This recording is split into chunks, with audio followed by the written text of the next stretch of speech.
The Jake Asman Show will begin shortly. Thanks to all these great Patreon members who help support the show.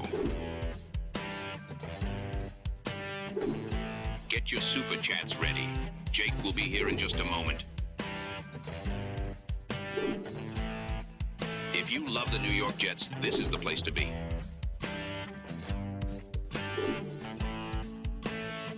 And now, the Jake Asman Show. It was a veteran rest day for Aaron Rodgers and CJ Mosley. The Jets are gearing up for a joint practice with the Giants tomorrow. However, a lot still went down at One Jets Drive. Robby Sabo will join us for the top takeaways from today's practice, and we look ahead to the Giants and the Jets tomorrow afternoon. It's the Jake Asman Show. Let's hit it and get it started. Here's the story of a man named Bobby who will elevate his leg after the show. Sometimes Jake or Gator, they might join him. But my friend Addison, he's always there. Here's the story of a man named Bobby. He's the host of my favorite YouTube shows. My boss Craig and Nick, they make me happy.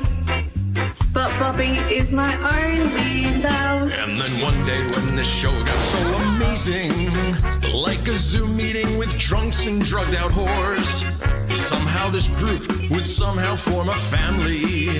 And that's the way we all became the Bobby Bunch. The Bobby Bunch. The Bobby Bunch. That's the way we became the Bobby Bunch. And now it's Bobby Midnight. Yeah, baby. Surprise, surprise. The new intro for the Bobby Midnight Show is debuting on this show. Hello, Bobby. What'd you think? That is hilarious. I cracked up. I cracked up. Oh my God, that's hilarious. Gator did that, right? Oh, of course he did. Who else would be able to working be on that great? for a while, he said. So that's going to be on my show? That is your show. When I sign off tonight, Bob, you will use that as your new intro going forward. Congratulations. So did he put it in there for me? How did he do it to start? It will be in there for you. Don't worry. Oh, Gator set it up. Yep. Oh, good. That's good. I like the new stuff. All right. I'm glad you like it. I cracked up. Oh, my God. The Bobby Bunch. Yeah, I love that. I love when Sarah said my only love. I'm wearing the shirt for all the 4%ers out there, Bob. Yeah, pink. Yeah. That's right. All right. Okay, now you got to have to star on the show, Robby Sabo. Ladies and gentlemen, we will bring on Robby shortly. Bobby, enjoy your new intro, okay? Thank you very much, Jake. You got it. And we say good afternoon to Robby Sabo right now. Hello, Robby. Hey, I think looking into Bobby's eyes, I think he was overwhelmed with emotion just now. It's an honor to be a part of the Bobby Bunch, don't you think? I mean, rarely is he at a loss for words, but that's kind of what I felt right there, Bobby. Correct me if I'm wrong. Oh, he was lost for words. There's no doubt. There's no doubt. A lot to talk about with you, Mr. Sabo. Jets have a joint practice tomorrow against the Giants. So listening to Robert Saleh's comments before this practice today, basically a lot of veterans getting some time off. Rodgers didn't even practice. Neither did CJ Mosley. And it looks like, from my vantage point, a lot of reps for the 2s and 3s today, not much for the 1s, as they're basically trying to keep them fresh ahead of this joint practice tomorrow. Is that a fair assessment from afar on what went down today? Yeah, no Mosley, no Rodgers, vet days, and they ran through teams. Fans were there. So, I mean, it's not like they didn't run through teams, but there was a sizable portion of positionals, and practice didn't go for 2 hours. It was a shorter practice, maybe from 1 to 2:30, maybe a little over an hour and a half. So nothing really eventful today, to be honest, except basically what Rodgers said afterwards in terms of how hard they're going this summer. Jake, as I told you, I've said it a million times. I think with their injuries, I think going harder in the summer is one of the things I wanted to see from Saleh, and he's getting it done.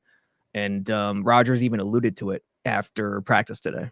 So let's hear from Rodgers, because I agree with you. I think of anything we're going to talk about, these comments here from Aaron, who, as you said, was made available after practice, I think this is the big takeaway from today. This was Rodgers earlier. But I give Robert a lot of credit because he, from the start of the offseason, said this is going to be a tough training camp.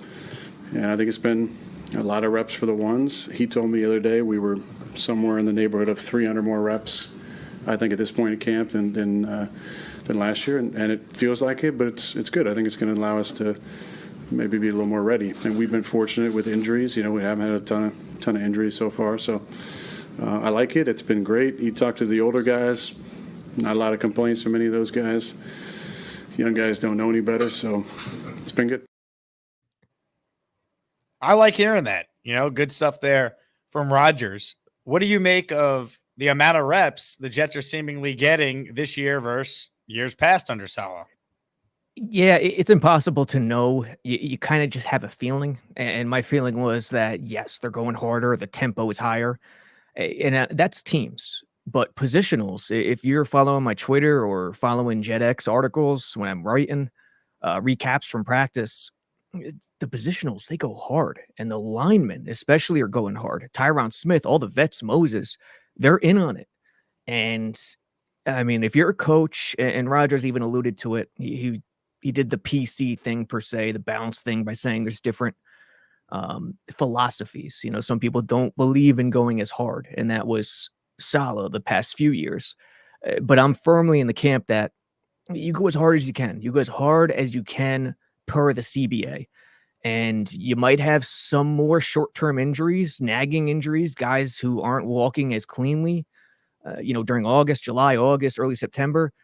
But I think on the back end, less long-term injuries during the season, more ready from the jump in week one is the payoff you'll take. I like it. And I think that is why, if you're projecting ahead to Saturday, why I would be very surprised if Aaron Rodgers plays in this game against the Giants. True. I agree. And I think Saleh's looking at it like this. Rodgers was asked, who was it? Antoine, maybe, I forgot who it was, but Rodgers was asked in the room today, does he want to play? And again, he did the PC thing. He said, I'll do whatever they want me to do. I wouldn't be surprised if he's pushing to play behind the scenes, but Saleh's probably looking at it like, hey, we got a controlled joint practice with the Giants tomorrow, and we can control things much, much more. Remember, they canceled the joint practice last year. So they didn't have that. And maybe that was the reason Rodgers played. This time around, I would be stunned if he does play. And I think they're going to try to get the most out of a dress rehearsal with Rodgers, Tyron Smith, and, all those vets in the lineup per se tomorrow at joint practice. Yeah, barring Rodgers and the offense having like a terrible practice tomorrow, Robby, I quite frankly would be shocked if they're going to play Saturday, because I think if Aaron really wanted to play, he would have been more, boisterous about it to this point. Last week, he talked about how the preseason really doesn't matter. It's not what it was. Saleh has basically said he doesn't think he needs to play any of his starters, right? He said it was unlikely from the beginning, but they were going to cross that bridge when they get there.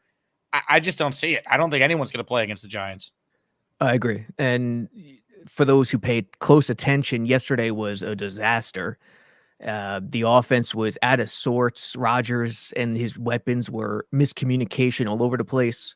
And it's just a matter of not reading, being on the same page in terms of reading coverage. Because when miscommunication happens, that's what it is. The receiver is reading something, the quarterback's reading something else. Maybe it's Rodgers trying to push them to a different level, the next level. Maybe it's, it's simple as having that off day on Sunday. I wouldn't worry about it. It's a bad day. It happens. So even if they do play badly tomorrow, I still might be surprised if they play Saturday. I just don't see it happening. Yeah, I'm right there with you. Now, as far as Mike Williams goes, let's talk about him for a moment. Yeah. Mike Williams expected to join team drills next week. This, to me, yet another positive sign that he's going to be out there 20 days from right now against the Niners. Yeah, that's another one. I've been banging the drum, just watching him around the facility and hearing him talk a couple of months ago. It just seemed like he was itching to get back out there, that he was ahead of the curve. And I kept saying, I think he's going to be back sooner than later. And if not for the Jets being, really strict with this program in rehab, injury rehab, of course, I think he would have been back already. I think they're just taking it as slow as possible because he's a big money guy. He's a free agent, and they want to play it really cautiously. And watching him in positionals, he's moving at what appears to be 100%. So, yeah, he's not going to play Saturday either. I'd be shocked, but I think he's going to be in teams any day now. And look, if he gets 2 full weeks of practice with Rodgers, he's going to have a role week 1. Maybe he's not playing every snap. Maybe he's on a reps limit like Brees was coming back from his ACL a year ago. But just his presence alone being out there can open things up for this offense. Oh, yeah. And, get him in the red zone. Enter the red zone, Big 18 comes in. I mean, Yep. No.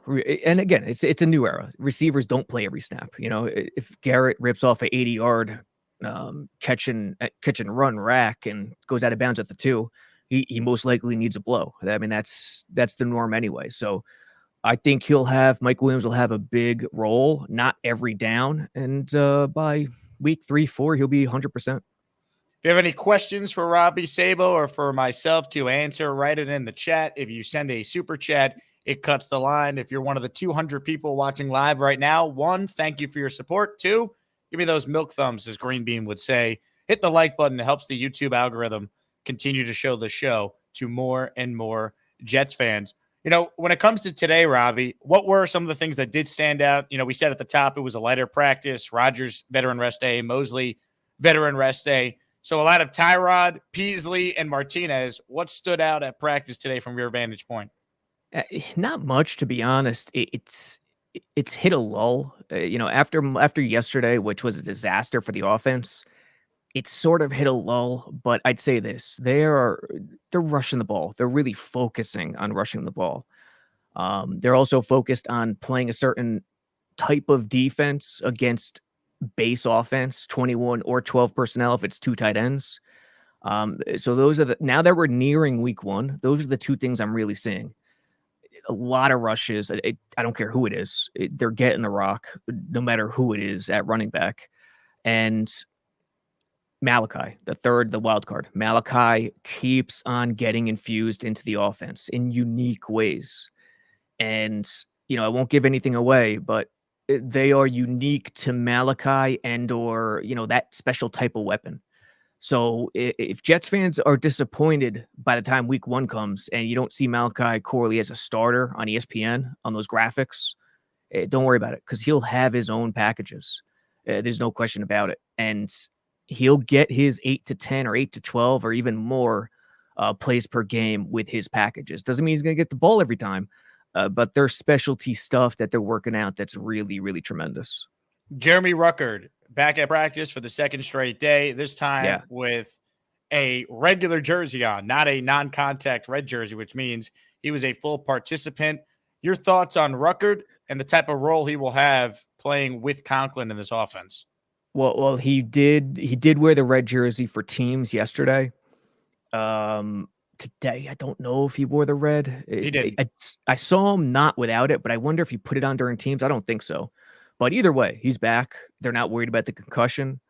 I think he's carved out a nice role. I mean, he's going to be the tight end number 2. He's the balanced guy. And when you're leaning on a tight end to block and, do something special like a wham or, a pin and pull, that's the guy. I mean, Conklin could get it done too, but Ruckert's a better blocker. So they're leaning on him as the tight end 1 in terms of a blocking role. Conklin's the tight end 1 in terms of a vertical threat receiving role, possession role, but Ruckert's that guy. Let's see. Hopefully he can make that next jump. If you're watching the show live, we're talking with Robby Sabo, the co-founder of JetsXFactor.com. He joins us every week to talk all things New York Jets. If you have a question for Robby, write it in. Today's Jake Asman show is brought to you by the Jake Asman Patreon. Listeners, hear me out. All right. For less than a cup of coffee a month, you could join my Patreon and you get exclusive access to the Discord channel where the conversation never ends about the Jets and everything else going on in the lives of all the Asmaniacs. You get 15% off all the merch in the merch store at jakeasman.com. You get your name in the intro and maybe one of the best perks out there. Bonus shows every month, 1 to 4 per month, sometimes even more, that are not on YouTube. That's right. more content for you to enjoy. It's the best way to support me when people ask how they could do so. Patreon.com/Jake Asman Show. Huge shout out to Beth Page, Chris, Terrence Hill, and Chuck W. for being our 3 most recent Patreon subscribers. Take full advantage of being a Patreon member by going to jakeasman.com and getting yourself some merch like what I'm wearing. Shout out to the 4% female demographic, and shout out to everyone who purchased any Asmaniac swag in the store as well. All right, some questions for you that are coming in from the chat, Robbie. I'm going to just go in order of what I think is the most relevant here. Hey, by the way, 4% is not bad. I got to be honest. 4% female, man. Love it. It's not bad for YouTube specific. That's pretty damn good. I know. We're trying to get to 5, but we love the 4. You'll get there. How has the offensive line looked? That should be priority 1 in keeping Rodgers upright and healthy. It looks as good as it could possibly be in teams. Again, it's not a live environment. And when you're evaluating the preseason games, it's not the starters. So what do you look at on film? I'm still going through the Carolina film, and Washington. I'm going back to Washington from time to time. Tippmann looked good. Olu looked good. A lot of the backups look good. But in teams, there's no... Other than the Tippmann snap issues, which seem to be behind us. Yeah, I was about to say, I feel like we haven't heard about anything negative with Tippmann snaps in a couple weeks already. Yeah, I mean, once those issues started to happen, I'd say about, 3 weeks ago, a month ago? Not that long, but what's today, 20th? Jeez, it's almost a month by the time camp started already. Yeah, that was like a week, first week and a half, it was like a thing. But I feel like, once Tippmann got through that first preseason game where they played him, since then, no one's even brought it up as like a storyline. Yeah, the under the radar move here is, and I don't know if it was Salah's idea, I don't know if it was Hackett's idea, Rodgers' idea, but they changed the practice schedule. Once that started to happen, after team stretches, they carved out a positionals period, 10 or 15 minutes, whatever it is, where the O-linemen, all the other positions did their thing. But the quarterbacks didn't go with just themselves right away like they normally do. The quarterbacks and the centers got together and practiced on snapping for a good 10 minutes before moving into something else. And that was not a norm prior to the issues.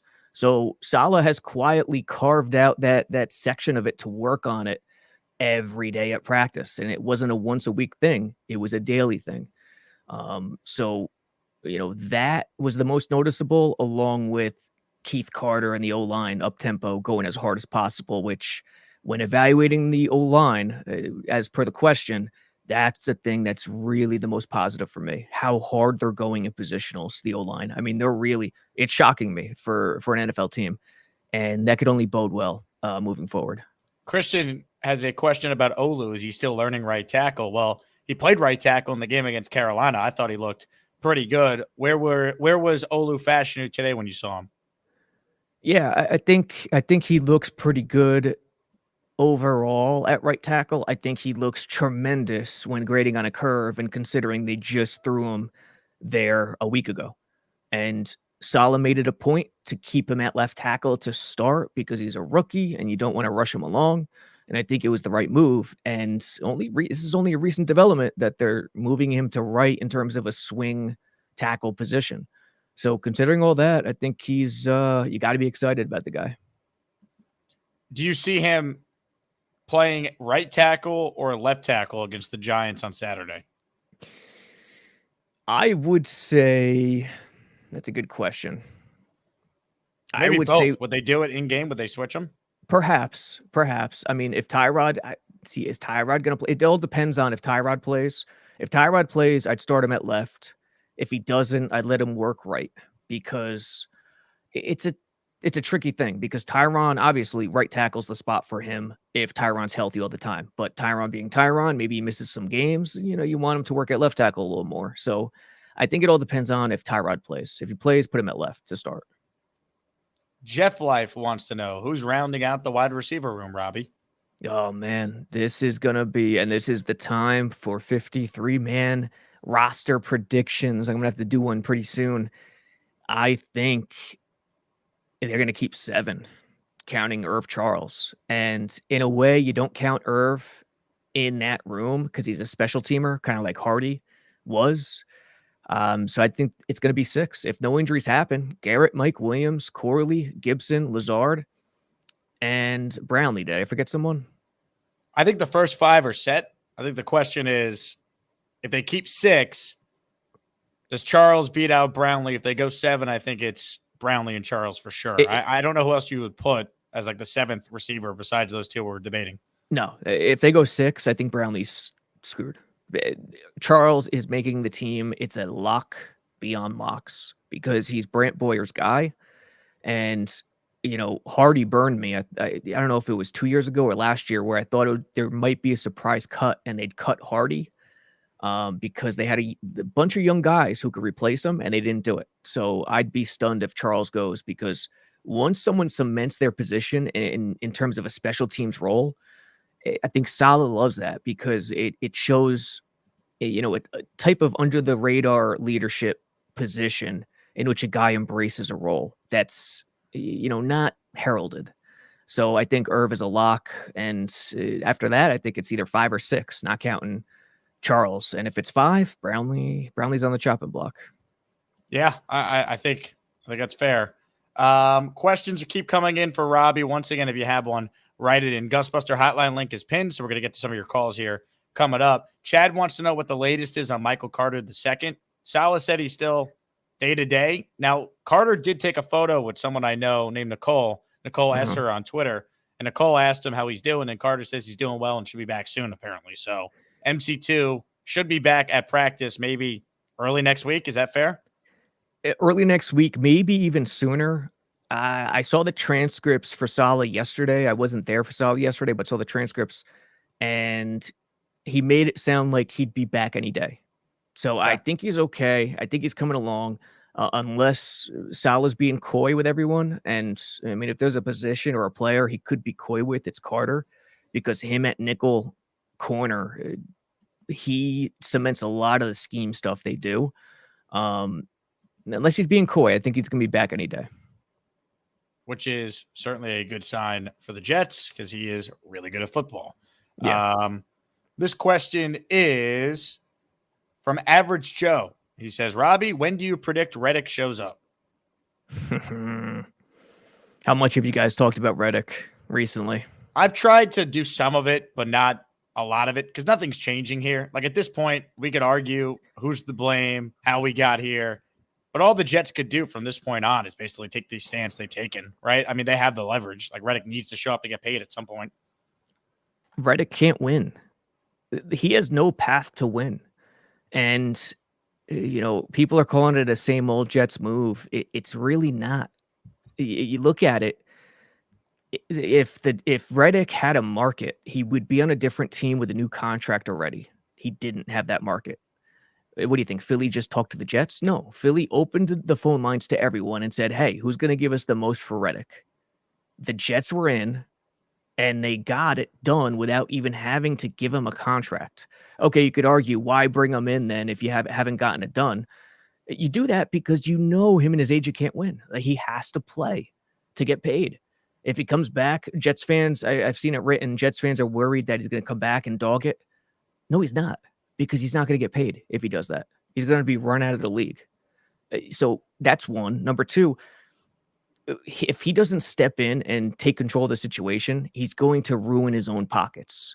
So there's no way to win. It would be a same old Jets move if Douglas panics and kowtows to what the agent's doing. That would be a same old Jets move, which we saw with McCagnon, with how many guys, Kirk Cousins setting the market against him. So many guys using the Jets as leverage and as pawns. That's not what Douglas is in this front office. So it's not a same old Jets move. Reddick and his agent can't win, and his agent is burying him. I mean, you got to learn from history with Le'Veon and all these guys. You got to play. And their only way out is if they get Douglas to bend, and it's not going to happen. I think he'll show up, 7 to 10 days before week 1. Ladies and gentlemen, our first super chat of the afternoon is always a great one, especially when it comes from an awesome Jet fan like Tyrone, who says, the Jets are going to the Super Bowl. MetLife is going crazy with a dominant win over the Chiefs, 44-3. Go Jets. My thoughts when driving home. I'll tell you what. if the Jets win an AFC championship game over Patrick Mahomes and the Chiefs, 44-3, that will be the greatest day of my life. Unless they somehow then follow that up 2 weeks later with a Super Bowl championship. But like the feeling of the Jets at home, clinching a trip to the Super Bowl, and God willing, I'm in the building to see it. That might be better than actually winning the Super Bowl because I'd be there in person celebrating with all Jet fans. Like I can't even imagine a home AFC title game. And you're going to tell me it's going to be that kind of game where it's a party and they blow them out? Tyrone, all right, there's a family show. I can't be thinking these dirty thoughts. It's Tuesday afternoon, man. Come on. Yeah, it's rated beyond R if you had to put a rating on it, in Jake's mind. That's the one, I wouldn't say negative, but not great thing about the NFL. I mean, the Super Bowl is the Super Bowl. It's tremendous, but there's no home field. Right. That's the only bad thing. But I'm nitpicking, of course. Yeah, AFC championship at home and they win. It's beyond. If you didn't think we were in the Matrix at that point, then you're a fool because we're in the Matrix if that happens. Nate says, this is why I'm a Jet X member. Robby is great and logical. JetsXFactor.com.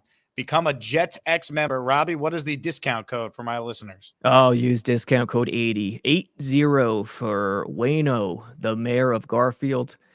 And if you haven't subscribed yet, you don't even need it. Just use the monthly trial to get a free 30 days and check it out for free.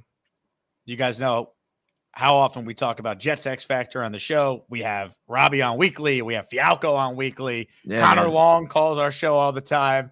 We obviously have had Blewett on. We've had Nadia on. Nadia was on with us last week, so check it out. Ripka's great. The full team over there, JetsXFactor.com. Hit the like button if you're tuning in. We'll get to more questions here for Robby. This one's from Chad, who wants to know, Robby, does Izzy make the team? Do we keep 4 running backs? Gun to my head, I say no right now. And it's unfortunate, but I think he's in the Mekhi Becton-esque category in which they're not in love with the overall professionalism of what he brings to the table. Not that he's a bad guy. He's a good kid. Professionalism doesn't exactly equal personality. It equals being in the best tip-top shape. It equals doing all that necessary stuff behind the scenes to be ready. And what signals that to me is I don't know if he's a little bigger than he was when he got drafted. It could be the case.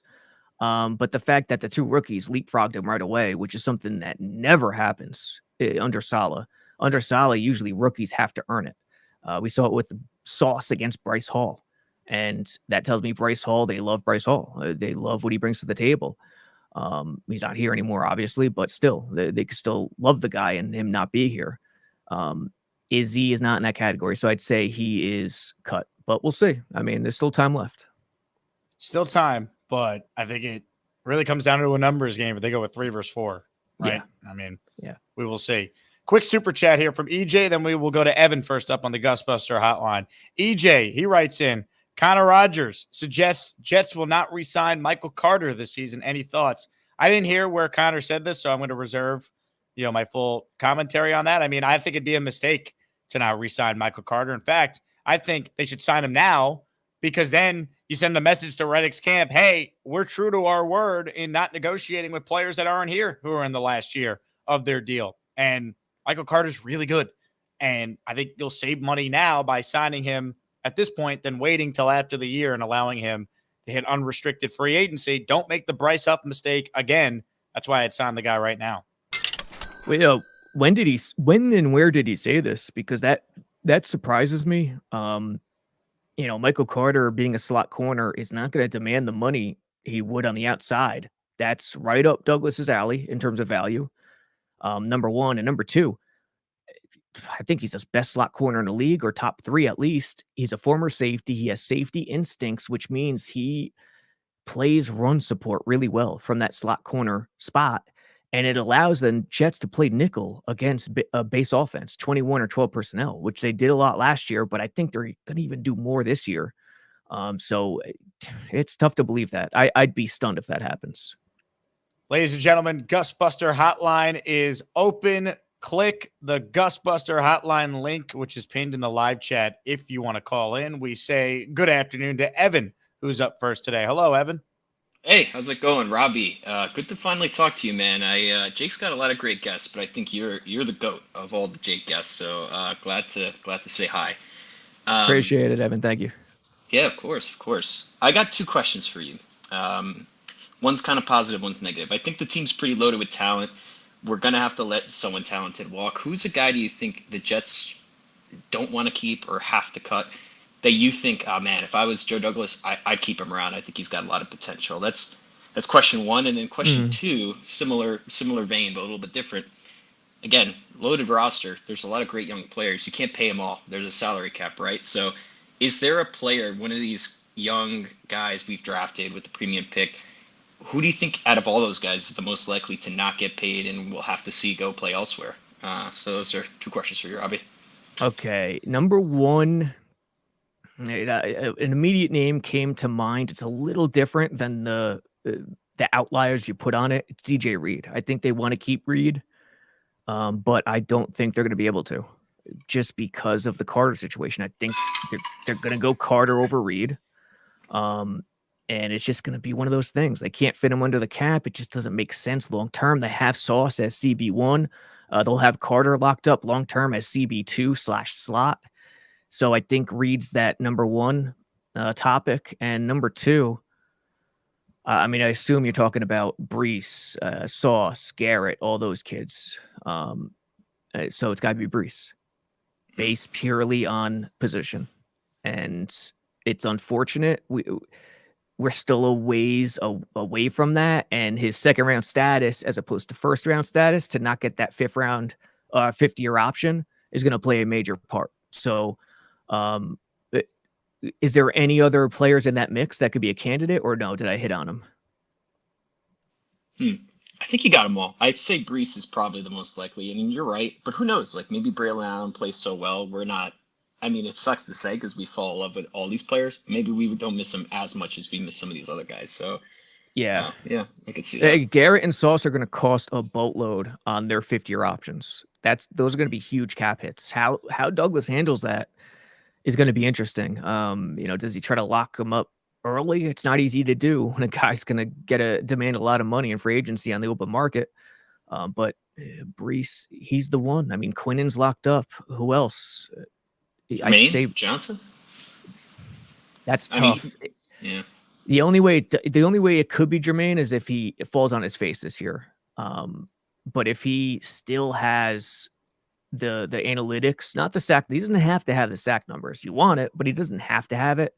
If the analytics are still there, he still plays edge, and that is extremely valuable. And Sal is the head coach. So it could be JJ, but I think Brees is the clear guy. Okay. And back to my first question. Who do you think, like one of these guys the Jets aren't so hot on that you think, oh man, I think that might be a mistake. What do you think about that one? You mean cutting right now? Cutting, yeah. Like a roster bubble guy. Yeah, okay. So the qualifiers were a little different, but DJ Reed still stands in terms of, a guy that's they want to keep, but is going to have to go after the year. I don't know. That's a good question. I want to keep Leonard Taylor. I think they will, but I think if they cut him, it will be a mistake. Leonard Taylor's one. McGregor is the other, because if you watch McGregor, and McGregor's in trouble, he might be destined for the practice squad, but will he be safe? I don't know. If you watch the Carolina game, McGregor, there was a reverse or a jet touch pass reverse, however it was. It started to the right, reversed to the left, and McGregor wasn't fooled at all. And he played the edge perfectly. He didn't crash down. He didn't go too far downhill. He was in the perfect spot and forced the ball carrier to have to take the long way around, eliminate space and time. And Brandon Echols came over to make the tackle. McGregor does the little things, and the numbers might be overwhelming where you can't keep him on the 53, but I think it'll be a mistake if he somehow gets loose from the organization. Yeah, I've heard similar things. I'm not there at practice like you are, but it seems like everyone that comes out of practice says similar things about McGregor. I have that same feeling, especially since I don't know. Some of these guys like Clemens, like they feel like they could get jumped in this rotation, but it doesn't seem like they are, just by the way they're being treated and some of the reports coming out of practice. But I think there's no reason why we need to cling on to Clemens if there's other guys more talented than him around. Well, but Tack McKinley too. Tack McKinley to me deserves more playing time. I want to see him against the ones or twos, whoever he's out there against, not just in this joint practice tomorrow, but Saturday as well, depending on what the Giants do with their starters. I mean, McKinley's been more impressive than Clemens has in the preseason so far. Yeah, I agree. But anyways, I'm taking up enough of your time. Thanks, guys. Appreciate the call. Evan, great job. Yeah, Jake, as you know, they love Clemens. And he's some connected to the Jets have wondered why some Jets fans don't like him. And my answer was he's polarized. He's one of those polarizing figures. Rodgers is polarizing on a national level. Clemens is polarizing in terms of a fan base. When he first got drafted, he had the tough guy act, went on the documentaries, won Jets Drive, and 100% of the fan base loved it. They couldn't get enough, and I understand why. But as time has gone on, he's gotten into fights, bad penalties, and I think the bad penalties is the worst part of it. Unproductive in certain spots. He's lumbering in space on the outside. And the things he does well, and he does do some things well, pushing the line, under the radar things, they're subtle things, and the fans don't see it. So I think that's why he's polarizing. But I agree, I'd like to see more of a mix in terms of some of the other guys underneath him. Robby Sabo joining us. If you want in on the conversation, the Gusbuster hotline is wide open for you to get your voice heard. I want to go to this comment here from Leanie, who says that her 4% female demographic shirt has been delivered. Shout out to Leanie and the 4% female audience for coming through with the Jake Asman merch. Also want to send my thoughts and prayers and wishes to Leanie and her family, as her mom is going through a tough time right now. She wrote in our Discord earlier. So Leanie, just know that we're all thinking about you and your family, and you have our full support. So shout out to you, Leanie. Thanks so much for rocking the 4% female merch that we dropped into the store, I should say, a couple of weeks back. Hennessy Heisman with a super chat. Will number 43 make the team for special teams? Codrington, yeah. I knew he was a return man. I knew he had some talent as a return man when he came in OTAs. He hasn't shown anything, not anything. He hasn't shown enough defensively to me to where I say, okay, he's going to make this roster because of the special teams return ability and playing corner. But after Carolina, it's going to be tough. It really is going to be tough. The thing that he has going for him right now is the fact that Carter's hurt. Who else is hurt? There's two other guys hurt. Oliver's hurt, and JBC is hurt. So do all of them get back? I think Carter will, but do the other guys get back? Salah said they probably will. I don't know. It'll be tough. And he's a guy you probably can't sneak onto the practice squad because he already splashed in preseason with those returns, and someone else will gobble him up. Yeah. So that'll be interesting. If he has another really big game, I mean, you almost got to consider it, right? Like if you were going to keep Herb Charles because of special teams, then don't you got to keep Codrington? Yeah, I mean, let's go down the corner room. We got the three starters, obviously. Eccles is number 4, firmly. We got JBC back at corner 5. You got, Oliver, you could throw at safety. That's fine. You got Stiggers is 6. So if you keep 4 safeties, there's your 6 corners. There's 10. If you go Codrington, that's 11, and that's stretching it. So you're gonna have to hurt yourself somewhere else. I think what it comes down to is if Codrington is the 11th and you have to keep him, you can't keep 6 linebackers like you did last year. Iguovian, Surratt, or Barnes will have to go. And I say that because we're talking special teams. Those 3 guys play special teams, so would Codrington. So I think it might come down to that. Wonder how much of a say Brant Boyer has on that decision, right? He's one of the best special teams coordinators in the league. It does come down to, hey, do you need this guy to have a successful kickoff unit, or is there enough without Codrington, whether it be Gibson, Corley, whoever, that we still think we're going to have a really good kickoff return unit? Yeah, and he will have a nice say, as he usually does. And the other thing, under the radar, you usually keep at least 9 offensive linemen on the 53-man. if the Jets get to week 1 without injuries on the O-line, and they're looking pretty solid right now, they might go light at the O-line because interior, you got Schweitzer as your 4th. Then you got Carter Warren and Fashanu as the backup tackles. Carter Warren's not even a lock. You got Mitchell hanging around, so maybe they go less than 9 to keep Codrington or someone else like that. Could see it. No doubt. Definitely could see it. Hit the like button if you're tuned in live right now. Thanks to the 350 of you tuned in. Let's get those likes up. Only 128 as we sit here right now. We're talking with Robby Sabo of JetsXFactor.com in his weekly spot here on the program. Peter Castro, who's usually jolly, he says, cut Saleh and Hackett. Peter, just take it easy, man. The vibes are high, all right? Based on what? He's just, he's Peter. He's Peter Castro. Oh, Peter. William Sprague says, hello, folks. I thought it started at 4:30. I am a bad boy for being late. Whoa. Hey now, William. You're not a bad boy. All right. That sounded wrong. But I will say this. It was originally going to start at 4:30, but then Robby got home earlier, so we did move the show up a little bit to accommodate an earlier start time. So don't worry, William. All right. Your Sprague spree impact is still being felt by everyone out there. Comments, questions, super chats. We'll cut the line. This one is from Aaron, who says, can you envision the Jets struggling early before getting it going? Usually week 1, you see some sloppy play.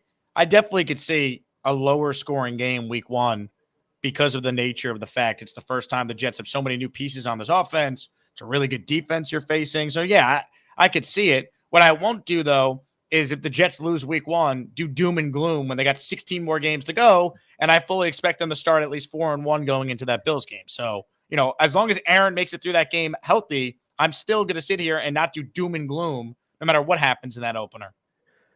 Agreed on that. One game is one game, but we know week 1, it brings out the craziest emotions both ways. But interestingly, I think the Jets will come out flying this year based on how hard they've gone this summer, based on the health they have right now. I think they're going to come out flying. Maybe the offense is a little rusty with Rodgers and the O-line and that. I mean, listen, the entire league's rusty. Feed Brees in that opener, Brees. That's the key. The entire league is rusty. They don't tackle tackling sloppy, the blocking sloppy. I worry about Saleh's game planning, but that's not for week 1. I mean, look at last year. They came out against Buffalo flying pretty well. I mean, it wasn't terrible. The score was ready to go. Yeah, the score wasn't indicative, but it wasn't as though they were getting smacked around. So, yeah, I'm kind of optimistic about how they're going to come out this year. Hennessy says, I'd love a fast start to the season. Amen. I want to date Margot Robbie too. I mean, let's just throw everything out there. It's on the table today. Pittsburgh Mike says, you know what I'm really looking forward to? Rodgers post-game interviews after a Jets win. Me too, man. Last year, Rodgers going on McAfee every week to talk about the Jets was such a tease because they were losing almost every week and the quarterback play was putrid. This year, it should be fun to hear from Aaron after wins. That's what I can't wait to see, no doubt. Yeah, agreed. And you could tell, I mean, just being there for Rodgers today, he's ready to go. Yeah, he's ready to go. He's into football. He was talking about certain stuff like Tampa 2 throwing coverages out where, other reporters are turning their head like, what the hell? He loves it, but he's also got a dry sense of humor, which, is right up my alley for, the dad joke, stupid humor stuff. So he's invested. I know that for sure. But will it translate? We just Jets fans are hoping so. Please translate. Please.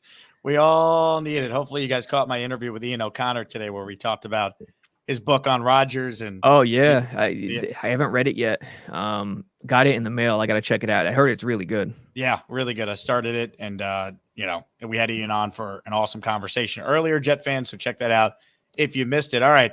Comments, questions, super chats. We'll cut the line. We have open phone lines for anyone who wants in on the conversation, including an encore from this guy.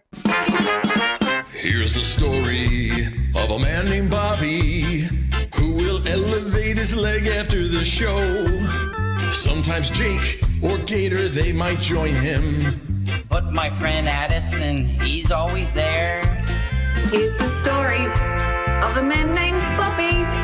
He's the host of my favorite YouTube shows. My boss Craig and Nick, they make me happy. But Bobby is my only love. And then one day when the show got so amazing, like a Zoom meeting with drunks and drugged out whores, somehow this group would somehow form a family. And that's the way we all became the Bobby Bunch. The Bobby Bunch. The Bobby Bunch. That's the way we became the Bobby Bunch. And now it's Bobby Midnight. Yeah, I remember the chair scene. That was amazing. When did he do that? I forgot the chair scene. That was kind of weird. Bobby Midnight of the Bobby Bunch. Hello, Bobby. Yeah, you got to join me, Robbie. I miss you. You should come in and visit me. Hey, Ladies and on gentlemen. your show? On your show? Hit Yes. the like button for that. Slam the gator emoji. That was like watching Picasso paint.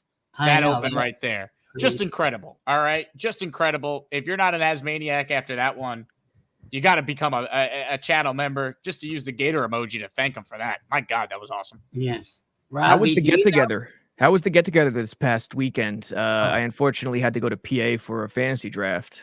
know- Oh, it happened. All right. It happened.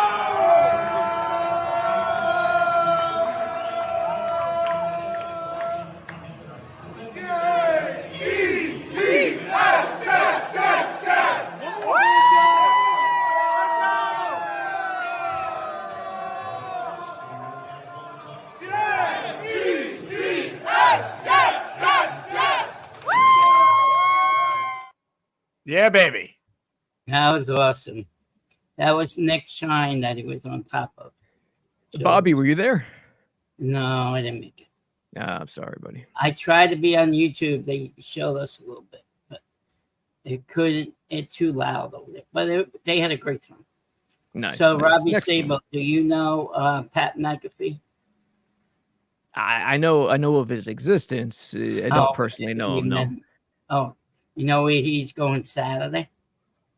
He's going to be in Ireland. Where? In Ireland on Saturday. Ireland. They're I've always gonna wanted have to go to Ireland. And they're going to have college football there on Who's Saturday. playing? I don't know the teams, but they were talking about that on Monday Night Raw yesterday. He's great on Monday Night Raw. Yeah. Dude, Bobby, I can't get into wrestling, and I watched it in the 90s growing up. Oh, I'm interested. Mommy kicked Dum Dum's butt yesterday. Really good. That's what he deserved, though. I just can't. I can't do it, man.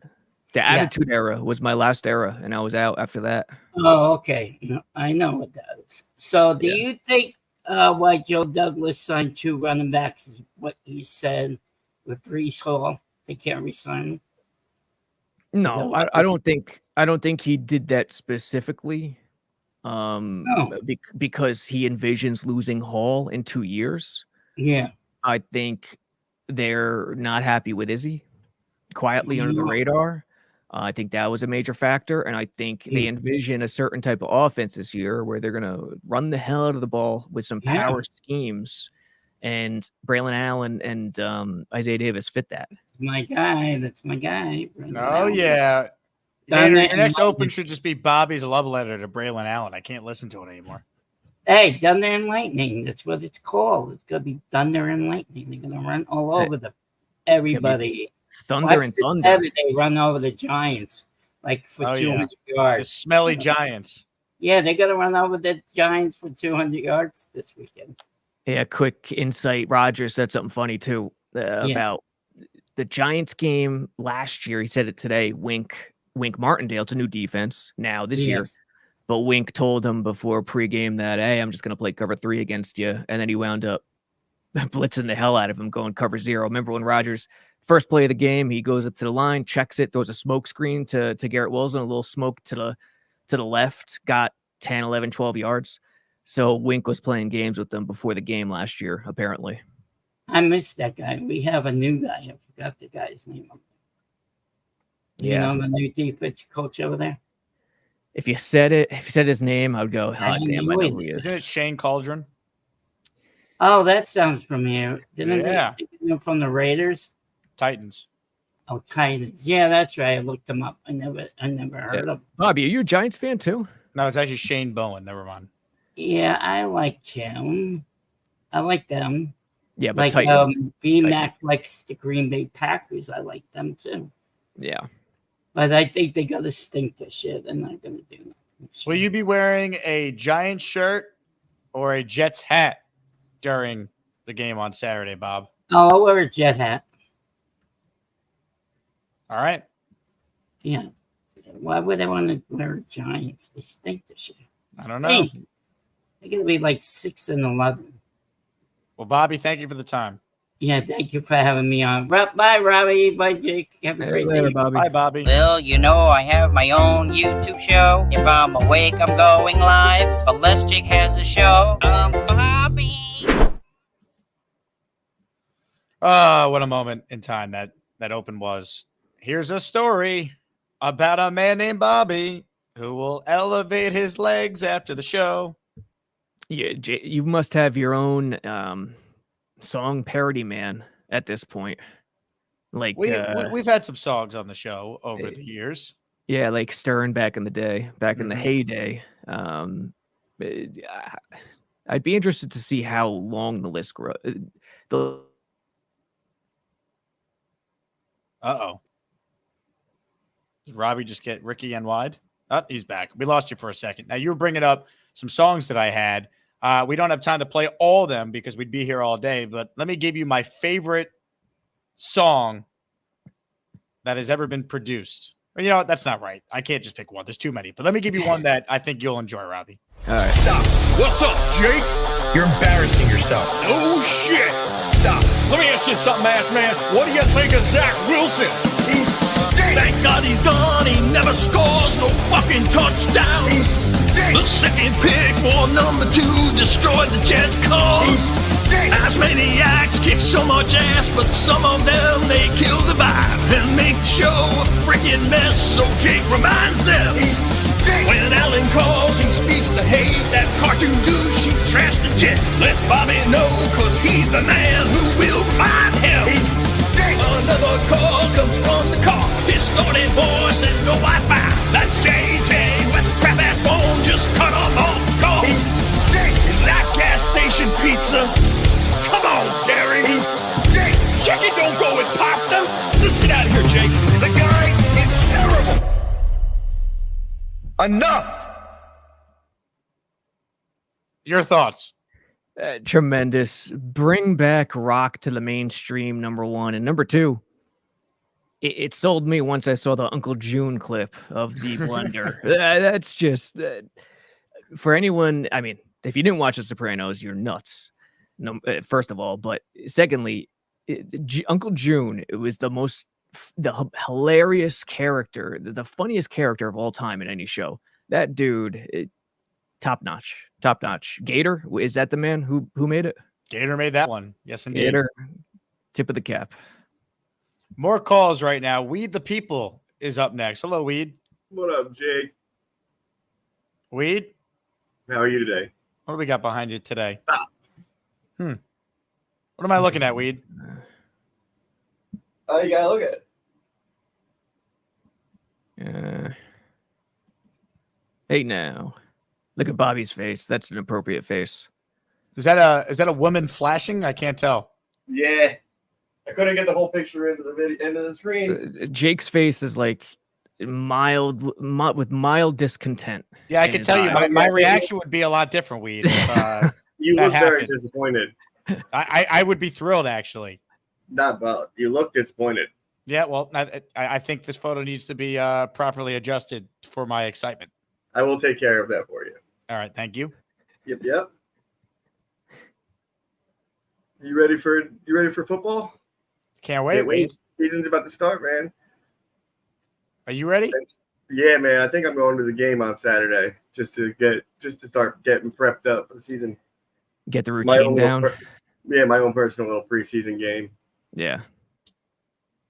Yeah, preseason's brutal, but man, for the first game I flew in. No traffic. It was wonderful. That does sound good. Yeah. Being able to get out of there in less than 3 hours would be nice. Yeah, last year was a nightmare. It was the worst. Well, Weed, thank you for calling in. Always a pleasure to hear from you. See you later, Jake. Ladies and gentlemen, Weed the people checking in. Weed's ready to go. Tom Hayes nails it with his commentary here. Weed is in midseason form. He really is. So what's his name? Weed the people? Weed, first name, the middle name, people, last name? That is his government name, yes. Weed the people. Yep. That could define that in several different ways. That is very true. More of your calls right now. We say good afternoon to Gary in Texas. Hello, Gary. What's going on, Jake? Hello, Gary. Can you hear me okay? Oh, we hear you. Yeah, we got you, Gary. I'm in South Padre Island, like in the middle of nowhere. My service is real bad, so if I lose you, that's why. I had a question for Robby. I just heard you talking about Izzy, and I'm a fan of Izzy. Yeah. But I'm guessing the Jets aren't. What do they not like about him? What has him in the doghouse and on the bubble of making the team? Like what about him do they not like? That's what. It's impossible to know for sure, obviously, but I think this is my hunch. I think they're not happy with the whole package in terms of professionalism, in terms of being in tip-top shape. Okay. Does it extend to on the field stuff? I'm sure it does. To what degree? I don't know. Maybe not hitting the hole with the ferocity they want. I just think all the signs are there to tell us that's the case. I mean, two rookies wouldn't leapfrog them that easily, that quickly, if that weren't the case, So it's an on and an off the field combo thing. He's not. I think so. Yes. Because if he was unbelievable on the field, they would. You'd overlook it. Yeah. Yeah. I mean, look at Becton. And I know Becton was a first-round pick, top 10 pick, and Izzy wasn't. But yeah, you'd overlook it to some degree and try to work on it. And I'm sure they are trying to work on it. But hey, you only have so many hours in the day. To me, he's a really talented guy, and I don't like anything that Joe Douglas does. But I like that pick when they drafted him. Do you think he makes the roster? And if not, do you think someone else picks him up due to his talent, his natural speed and ability? Yeah, I don't. Right now, without an injury, I don't think he's going to make the roster. And if that's the case, yes, I do think someone else will pick him up. This is Danny Woodhead 2.0. I'm just hoping it's not someone in our division who picks him up. I still think that's a good football player, but. Hey man, they could easily keep 4. I mean, don't get me wrong. They could still easily shock me and keep 4. So we'll see. Sounds good, Robby. Appreciate you. Hey, Gary, a question from Jay, who's watching the show live. Where do you get gas station pizza down in South Padre? There is actually a ton of little dumpy pizza, gas stations that serve pizza. It won't be difficult to find crappy pizza here. It's all over the place. Well, Gary, thank you for calling in and blessing us with your wonderful takes. All right. Thank you, Jake. Gas station pizza is better than a Big Mac. What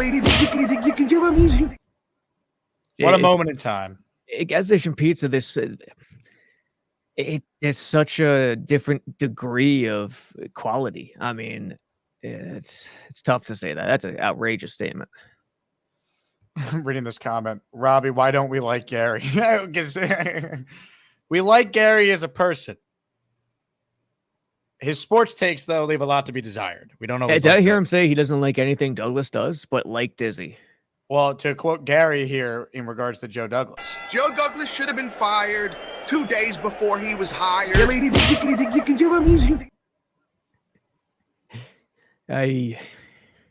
were a mess, man. They were a mess for 10 years. To come in and clean that up, it's not an easy job. Yeah. Gary's also on the record saying this is the most talented team the Jets have had since '98, but he wants the GM fired. That's it's a hell of a thing to say. Yeah. How does one reconcile that? Well, he eats gas station pizza. We'd have to go inside the mind of Gary, and we know that mind is at times a little twisted. Chicken doesn't go with pasta. Don't you know it's disgusting? Chicken can't go with pasta. Why? Because of the texture. Instead, go get yourself pizza. And to closest Shell gas station, cause chicken don't go with pasta. I just discovered dogs are pets. Dogs are pets. Yep, that was another revelation we learned from Gary. What were dogs before, if not pets? He never realized how great of a pet having a dog is until he got his dog. What do you think? All these people were just, Yep, he thought we were the crazy ones. Living miserable lives. Hey, I guess I'll get a dog and make my life terrible. Gary's a hell of a. He didn't show up at the gathering, I assume. No, he's in Texas, so he was not there. Damn. Maybe the next one. Gary did come to our event in June on Long Island, though, so it was good to meet him. He's a good guy, just terrible takes on everything. But he's a good dad, too, so that's got to count for something. We love his daughter, Decker. Nice. Jet Life Green says, what up, Jake? Haven't been able to catch live in a minute. Feels good. Hey, let's get Jet Life Green a membership, all right? Jeff, turn on gift receipts. If you're the listener who gifts Jet Life a channel membership, I'm sending you this hat I'm wearing from the merch store, all right? Or the shirt, your choice. Let's get the memberships flowing here. We've added no new members so far. I'm going to try and get them a membership myself. Watch this. Anyway, Robbie, I appreciate you coming on, man. Great stuff. And next time I talk to you, we will be gearing up for regular season games. The Jets will have concluded their last preseason game. Yes, sir. And I know the week off before week one it's a little strange still for me, but hey, it's Labor Day. And Labor Day is almost here, which means you all know what that means. It's almost here. It's almost here. Patience. You know what's going to feel like forever, though? Waiting all day for Monday night after waiting all year to watch Rodgers play, and it was ripped away from us after 4 plays, and now we waited another full year. And yeah, we're the last game of the entire schedule. Yeah, that's going to be brutal. And if you're traveling to San Fran like I am to cover the game, traveling on Sunday is also going to be brutal. Not looking forward to that. Now, I see Jet Life, by the way, goes, how do I turn on gifts, you guys? Jet Life, go into your settings right now. All right? Because we need to get you a membership. Anyway, Robbie, great job. Appreciate your support, my man. All right. Take care, Jake. Ladies and gentlemen, Robby Sabo, jetsxfactor.com. Check it out. Become a JetX member. Use code 80 for a discount. 80 and out of Wayne Corbett. David says, 5th snap celebration, baby. I'll tell you what. I'm currently working on finalizing the watch party for Monday night, week 1. That place is going to go absolutely insane when we get to the 5th play of the season for the Jets on offense. There's no doubt. There is no doubt.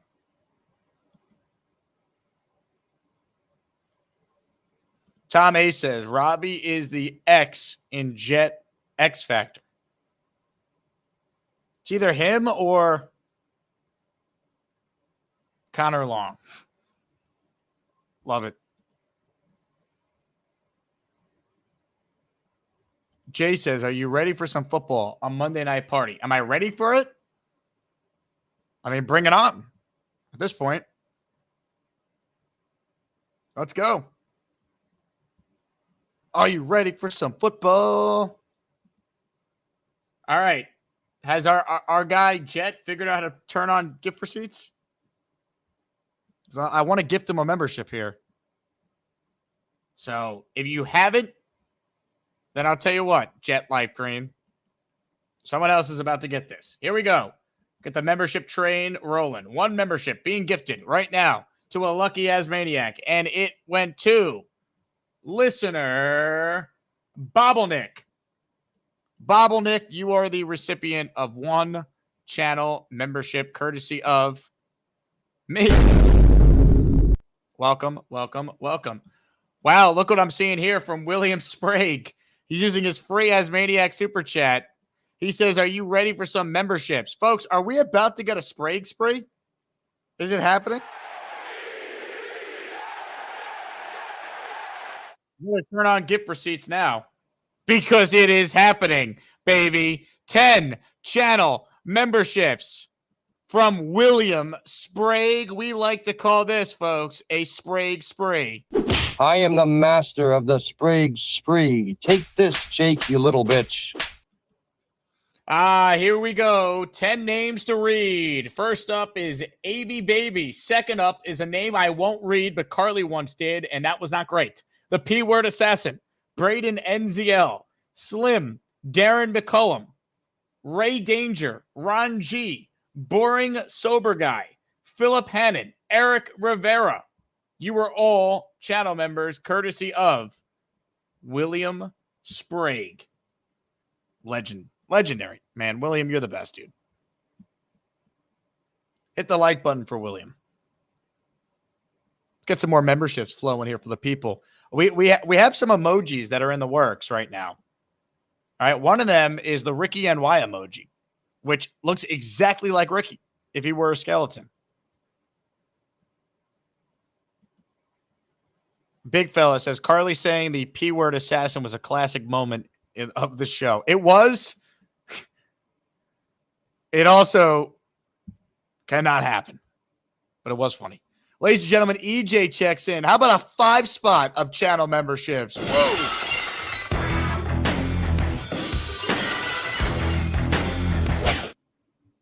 Here we go. 5 from EJ, Jets Runny, Joey Bear, TriStar Jet, Zalix, and Victory Monday. Congratulations to all our new channel members. Darren says, thank you to whoever gifted me a membership. Whoever? That'd be William Sprague. Marcus checks in, tuning in from the UK. Shout out Gangrene UK. A lot of great Jet fans in the UK. Shout out to you, Marcus, and everyone in the UK who supports the Jets. Ladies and gentlemen, more of your calls right now, and I simply ask all of you out there to stop what you're doing and sing along. B-Mac, look at my TV. B-Mac, I love Aaron Rodgers. Jets, go Jets. Hello, B-Mac.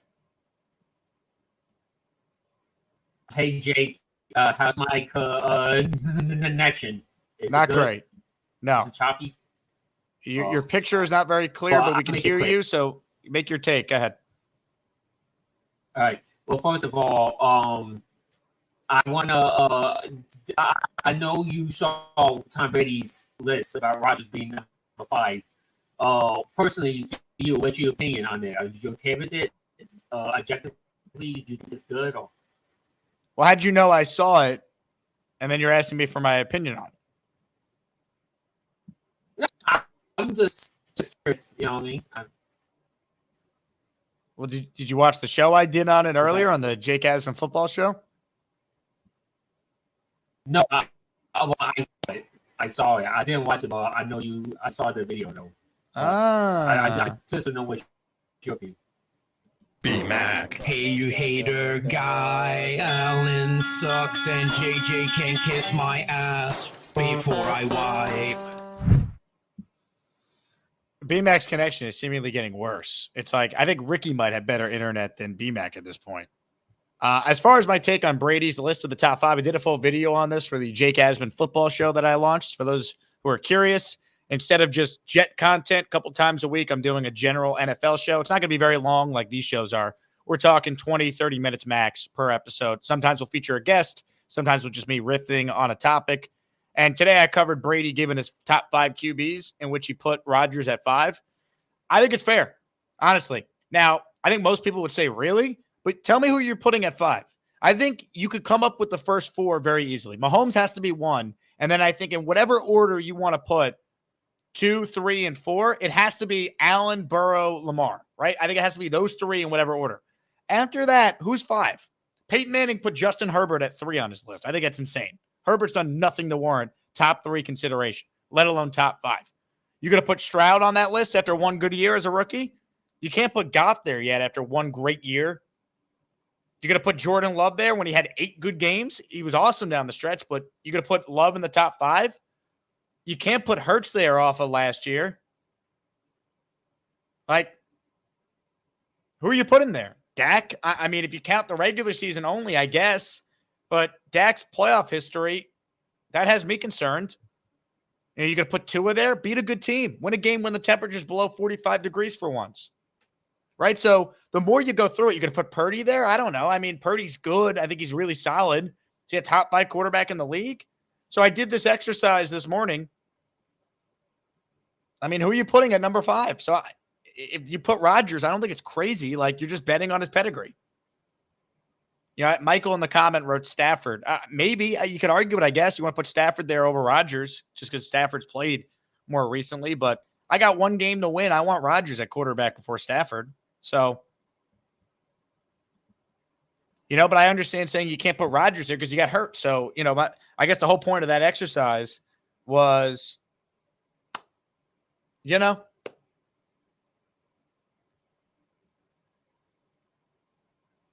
can make the case for it, I guess was the point. So that's my take, B-Mac. My take is you should also go to the Jake Asman merch store and get yourself a hat. All right? We'll get you a Jet hat. We need B-Mac rocking an Asmaniac hat. Love it. JakeAsman.com if you want the hat I'm wearing or any hat in the store. David says Stroud will be top 5 after this year. If he replicates what he did this past year, yes. If he has 2 great seasons like last year and he follows it up with this year, I think you could put CJ Stroud in the top 5. But I think the first 4 are the first 4. Mahomes is 1, and then whatever order you have, it has to be Allen. It has to be Allen, Burrow, Lamar. Lamar's won 2 MVPs.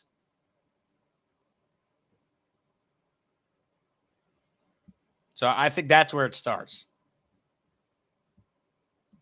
But we'll see. Shout out to the 310 of you watching live right now. EJ, who just gifted 5 memberships, says, until proven otherwise, Rodgers deserves a top 5 spot, in my opinion. Fair. You also could say until he proves he's close to what he was 2 years ago, you can't put him in the top 5. I get it. It's a year-to-year league, though, right? I mean, if we did this list a year ago, Jalen Hurts would be in the top 5, and he had a bad season last year. It ended poorly. Now he's not in the top 5. So I get it. ISU nails it with the comment. The bottom line is there are 4, and then there are a few guys who could be 5. Yeah, I don't think there's a clear-cut number 5. I think you have Mahomes, and then 2 through 4, you could debate if you want Burrow, Allen, or Lamar. I think from 5 on, there's a healthy debate who that quarterback is. Mahomes is clearly 1. I think 2, 3, and 4 is up for debate going into the season. That's how I view the top 5 quarterback list right now. In the past, it was much easier to do top 5. Right? A couple of years ago, if you were doing a top 5, your top 3 automatically, before you did anything, was Mahomes, Brady, and Rodgers in whatever order you wanted. Right? Aaron 2 years ago was the best quarterback in the league. He was winning back-to-back MVPs. Mahomes was already a Super Bowl champion, and he won an MVP. Brady was still playing at the top of his game at age 44 and won a Super Bowl in Tampa.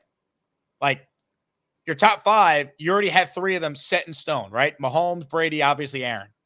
Now, Aaron hasn't played in a full season.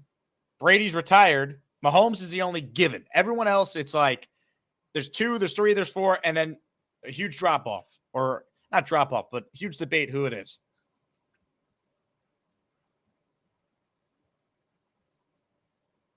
Sarah in the house tonight. She writes in, woo! To which Bobby then says, hi, Sarah, my beautiful friend. Oh, Bubby. Hey, guys, guess who's with me now? Oh, Bubby. It's the girl who makes my 3D roll. Oh, Bubby. She's the only one I let sit on my chair. Oh, Bubby.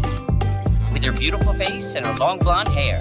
Oh, Bubby. I mean, I'd stop by more often if you clean up this mess. Oh, Sarah. Is that an old ham sandwich over there, Bubby? Yes, Sarah. Do you think I'm prettier than 3D Gary, Bubby? Of course, Sarah. Because you said he's good looking with his long, sweet hair. Oh, Sarah. I thought it was his wife. What a moment in time that was.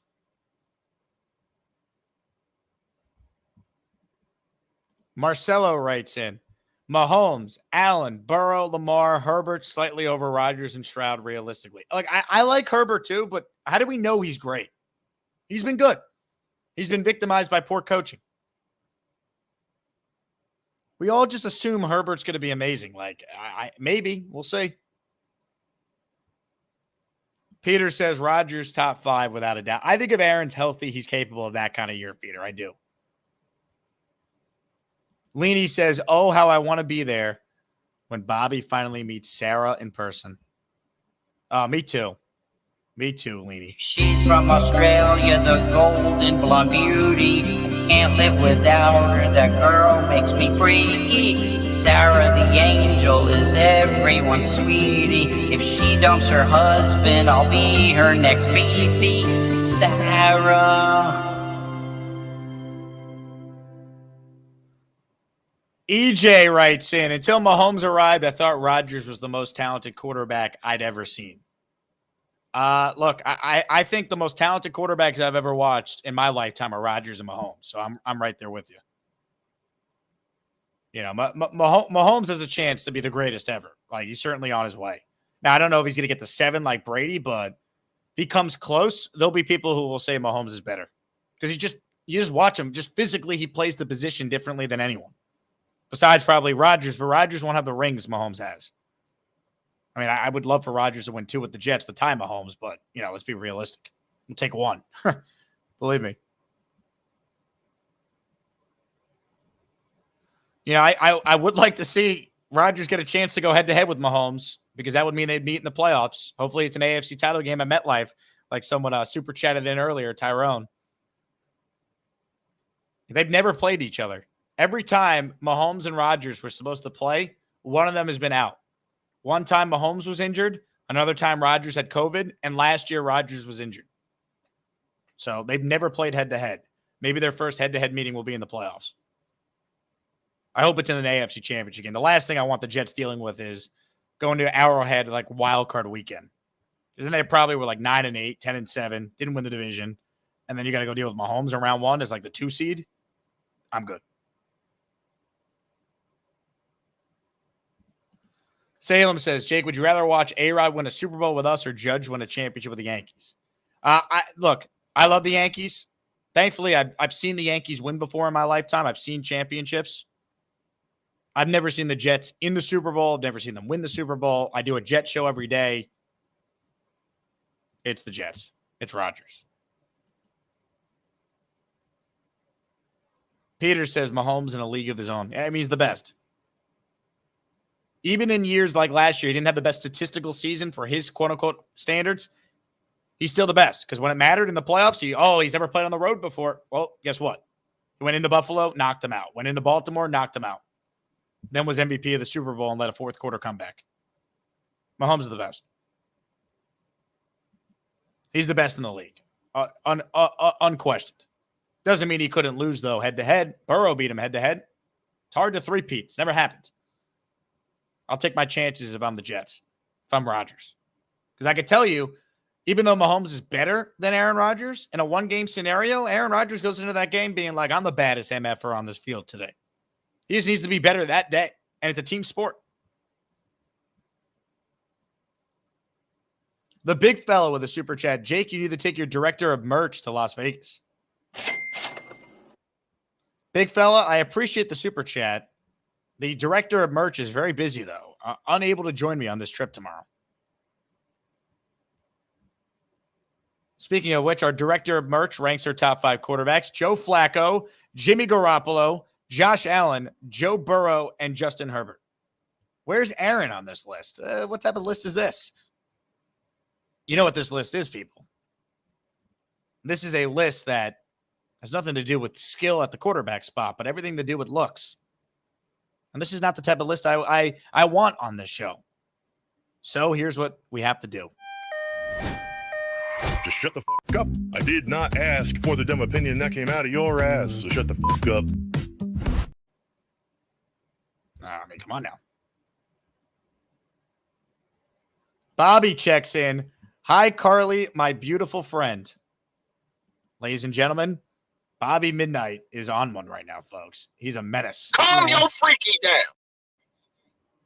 Robert Woodruff. Hi, Carly. First time I talked to you, you're a very nice lady. Where are you from, New York?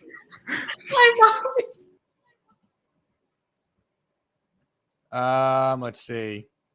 Peter writes in, realistically, can we start thinking about capturing the number 1 overall seed and getting a first-round bye. It's never happened in Jets history, and this is the team to finally do it. Yeah, I mean, look, they've had the bye once in my lifetime. They were 12-4, first-round bye in 98. They were the 2 seed that year. If they were the 1 seed, they would have had the AFC title game in their building as opposed to having to go to Denver. My goal is to win the division for the regular season. Obviously, if they compete for the 1 seed, and they are the 1 seed, and they get 2 home playoff games to get to the Super Bowl, that they have to win it all. If the Jets are somehow good enough, Peter, to be the 1 seed this year, they have to win it all. This is their moment. This is their window. We might never get another moment in our lifetime where the team would be that good. Right? 1 seed, 2 playoff games at Jet Life. If you thought it was loud when the Jets played Buffalo in the opener or some of the primetime games last year, it would never be, ever, as loud and as crazy of an environment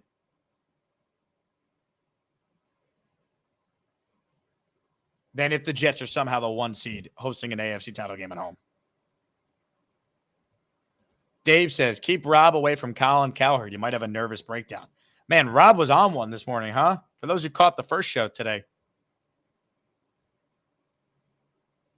Crazy. Ryan says, home playoff game is where I want to be this season. Can't wait. Sign me up. That should be the goal. Win the division. You know, we had Ian O'Connor on earlier today. He thinks the Jets are winning the division at 11 wins. I think 11 probably gets it done because I don't think the Bills and Dolphins have gotten better. I think the Bills have gotten worse. Miami, to me, has major question marks with their defense and just Tua's ability to still, once again, stay healthy. They haven't been able to beat good teams. They can't play in cold weather. If not now, then when? Rich says, hit the like. We're over 200 likes. Thank you to everyone who's liked the video. Appreciate your support.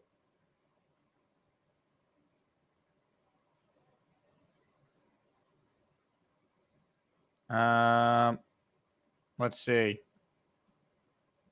John LG says, I hope Rob and Colin never meet.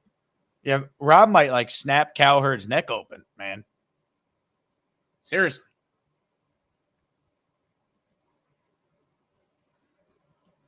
Weed the People says a comment that I want you to know, Weed, I find it funny, but I will not read it on the air. But well done, sir. Arizona Jet says, I think we need 12 wins, but no less than 11. I think the Jets are going to win 12 games. 12-5, AFC East champions.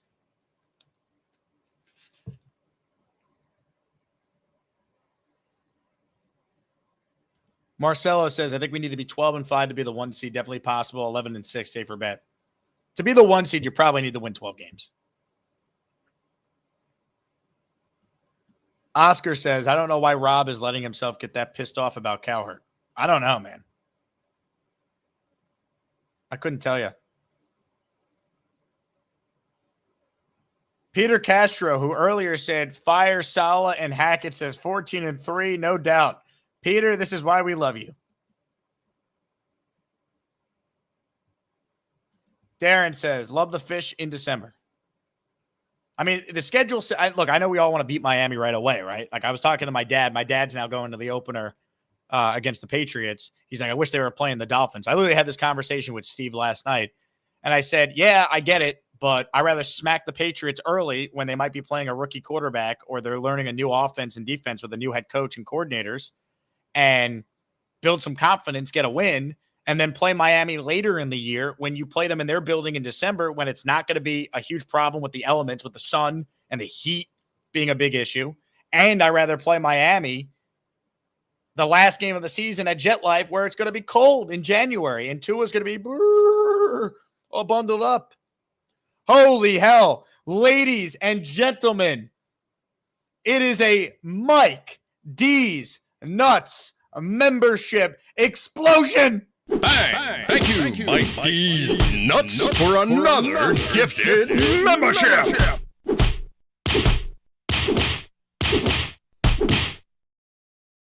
It is raining channel memberships from Mike D's Nuts. The umbrella is open. The Gustbuster is out. The rain is flowing.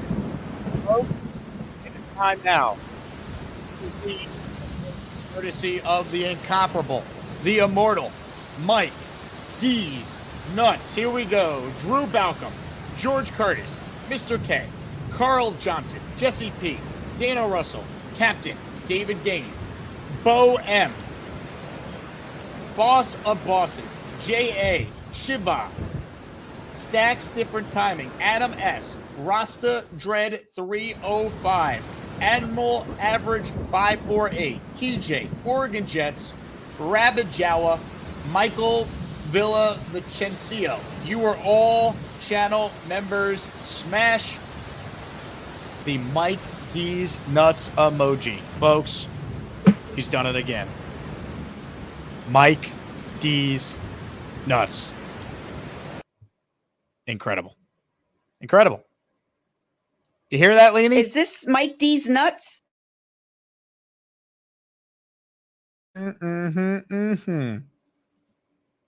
That's right, Nate Hackett. D's Nuts. Amazing. Thank you, Mike. A 20 spot of memberships. You kidding me? If you got a membership from Mike, please pay it forward. It goes a long way towards the channel continuing to grow. I gifted a membership earlier. Let's gift another one right now. Let's keep the vibes rolling here. All right. Who's getting a membership? One lucky listener is getting one from me right now. Let's see. Who's going to get it?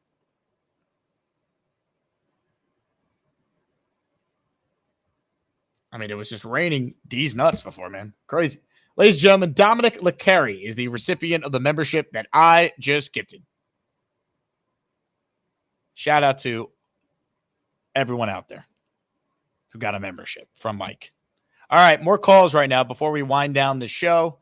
Ladies and gentlemen, he was at the Jet facility earlier today. He was there to watch Aaron Rodgers not practice.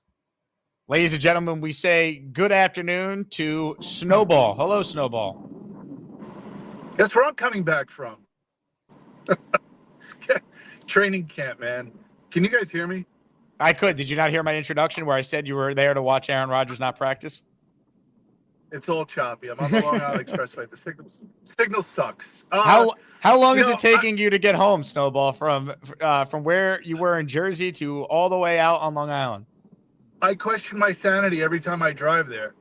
I honestly, I cannot understand why I convince myself. It's like, oh, okay, let's go see them practice. And then I drive 2 hours there and I drive 2.5 hours back, and no Aaron Rodgers, no starters, whatever. Listen, it was fun.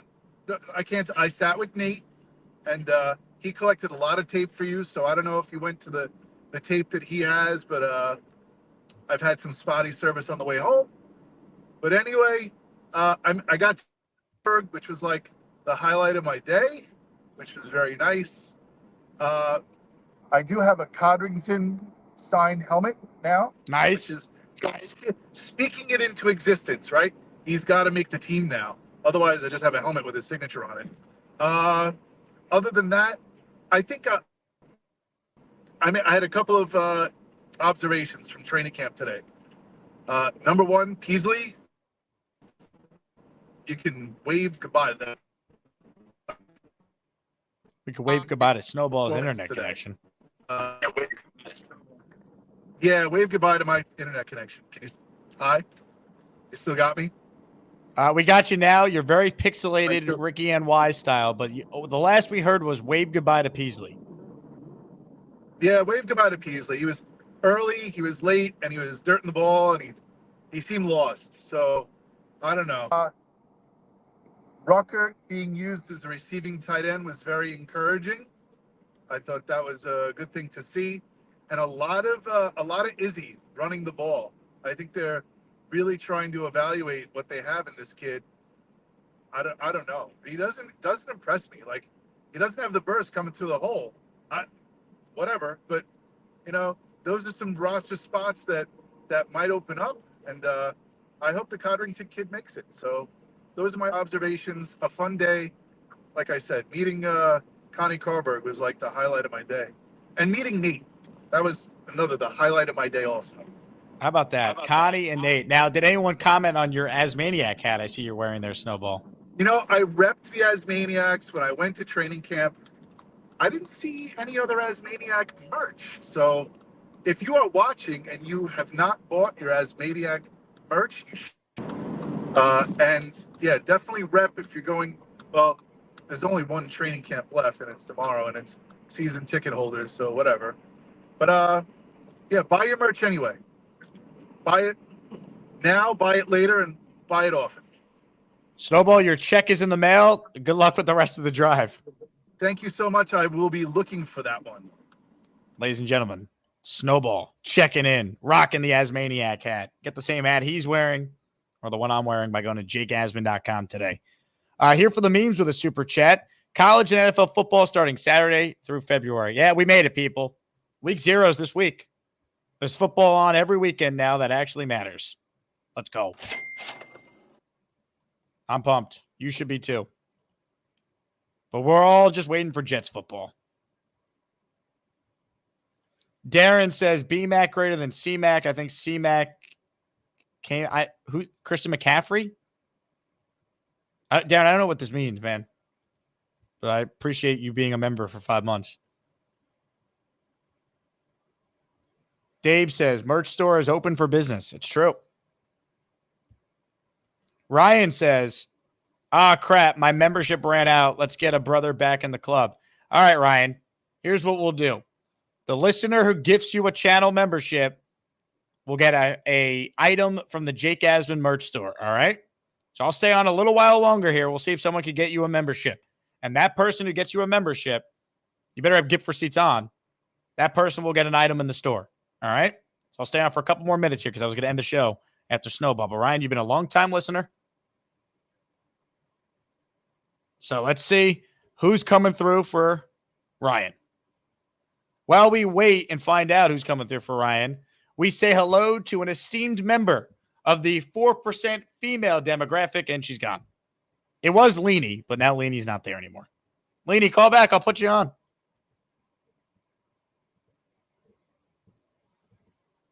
Leanie.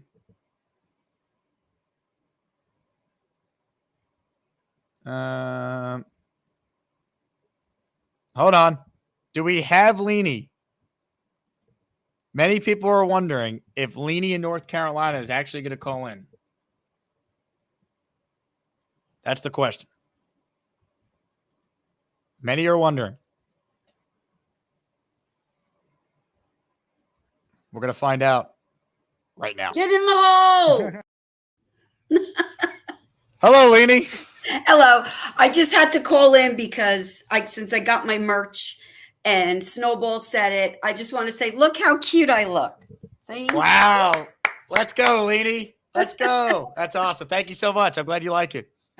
Yeah, well, I got the first one I got was the black that said the Jake Asman show. And then when you had this for the girls, the 4%ers, I had to buy it. So, but they're good quality and they're soft. So yes, go get your merch. I love it. Thank you, Leanie. You're the best. Sure. Bye. Ladies and gentlemen, Leanie in North Carolina calling in just to model for us and show off the merch. The best. The best. More of your calls right now before we wrap. Once again, someone's got to gift Ryan Kaza his membership if you want a free item in the merch store. But I got a couple more callers online that I'll take before we wrap. Ladies and gentlemen, we say hello to Nate, parentheses Nate. Nate, Snowball said meeting you today was one of the highlights of his day. Your thoughts? Well, he actually mentioned Connie first, and I'll always remember that because Snowball was my highlight of my day. I was interacting with Snowball the whole time at the 50-yard line at the top, but I'll remember that he puts Connie above me. No, it was a lot of fun. Although I honestly felt bad for Snowball because it was the worst practice of the year for fans. Like today was the makeup date for the rain. Yep, it was terrible. Like it was like they didn't even want to practice. I mean, at least the starters. It was nobody was out there. He didn't get to see any Garrett, any Rodgers running the offense. Snowball was there last year. Like with us on opening night where Rodgers got hurt 4th place. So I know he wanted to like get that monkey off his back of like seeing Rodgers point out the defense and doing his thing. So that was I felt bad for the people who's like first practice because it was definitely tough. But I'm glad he got a Codrington jersey. I'm rooting for Codrington to make the team. I think he's got a good chance. I YouTube Codrington after the game on Saturday where he had like 3 very impressive returns. It looks like he's kind of a natural back there. The only highlights I could find, Jake, of the guy at North Carolina Central was explosive punt return, explosive kick returns. I was like, this guy is a returner. Like I was joking with Snowball. I was like, some kids play football growing up. He seemed like he only played kill the carrier and like he never got caught. Like guys running at him. Certain guys just have that patience when a guy's sprinting at you full speed where he can just kind of sidestep and then find that hole. So with special teams being as important, and I think I've spoken to you about this before, like someone is going to win and lose games in those first 4 weeks due to special team coaches and special team strategy essentially on those kickoffs. And 7 points could swing a whole game. So I think Codrington has a shot, especially if he could be a gunner. Like, why keep Irv Charles on the roster if Irv can't really be a wideout and is only going to be that gunner? But if Codrington, we all know JD loves those utility guys that can fill multiple roles. If Codrington could be a returner and serve as a gunner, kind of like a Stiggers could be a backup corner and a gunner, like those guys that can fill multiple roles hold a lot more value to, I think, a Joe Douglas than like a Hardy who is a corner, but like would he ever play corner? No. We saw we had to pick up guys off the practice squad, and Craig James was playing over Hardy at corner when we lost our 2. My takeaways from practice today, Izzy's buried. He's gone. I don't like because every other starter didn't even play. Izzy was like he just seemed like a camp body that they were just giving him as many carries as possible. Barnes, Zaire Barnes, I didn't see him out there, but I kept seeing Chaz Surratt out there, which made me think Barnes is kind of higher on the depth chart than Chaz. So that was an interesting note. Tomorrow, I am super excited, not only because today sucked as a practice, but I'm excited to see the Giants and Jets. I'm excited to see Malik Neighbors. Everybody's been saying Neighbors. Their rookie is like, Garrett 2.0 or OBJ with all these athletic catches and killing. That would be the highlight of practice. Love to see tomorrow. Neighbors. Yeah, Sauce versus Neighbors. Neighbors. But Neighbors versus Sauce. Yeah. And I'd love to see, like you always mention, Sauce doing the Revis treatment in terms of shadowing guys all over the field. Clearly he's probably the best receiver one-on-one to get open and create separation on that team. Hyatt's more of just a deep jump ball guy. So I'd love to see if they follow that theory you always talk about, of Sauce really following the premier receiver. And then I'm also really interested in seeing like the strength of the Giants is up front and their defensive line. Like they have possibly the best interior D lineman outside of Quinnen Williams. They've got 2 premier pass rushers.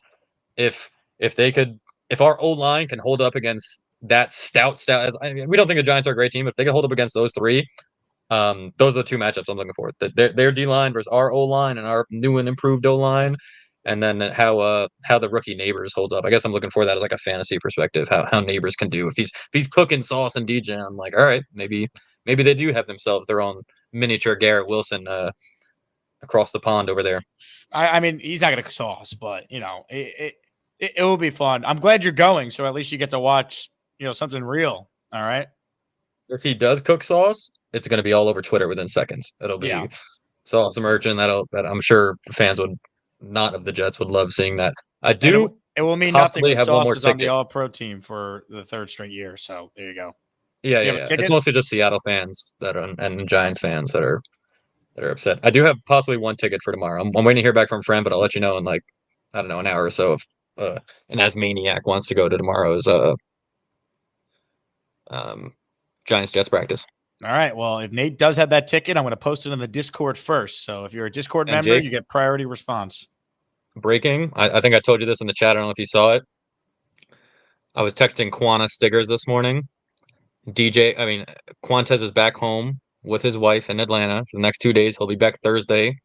We're going to meet together in New Jersey and get the stuff signed, and meet one final time. But he wasn't there for 2 days. But I'm feeling like Stigger's role is just locked up then. They know he's a gunner. They know where he is on the depth chart. Like, what other rookie is I think his wife got in a small car accident. I think everything is okay. But what if the rookie gets to skip 2 days right before the final preseason game, a 5th-round draft pick, if they're not completely locked up on the roster in their role? Well, family first with something like that. I think he'll still play in the game Saturday. Oh yeah, 100%. They said he'll be back Thursday, and he's playing Yeah. Saturday.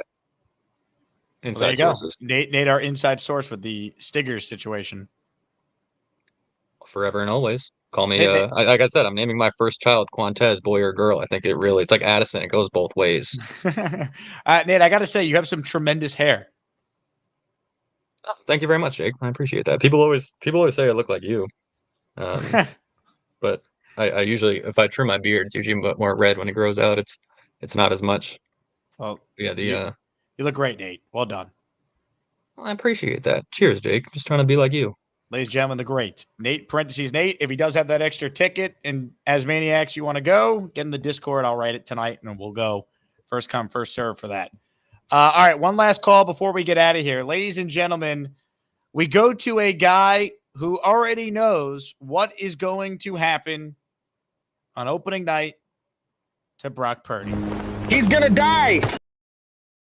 Hello, Dre.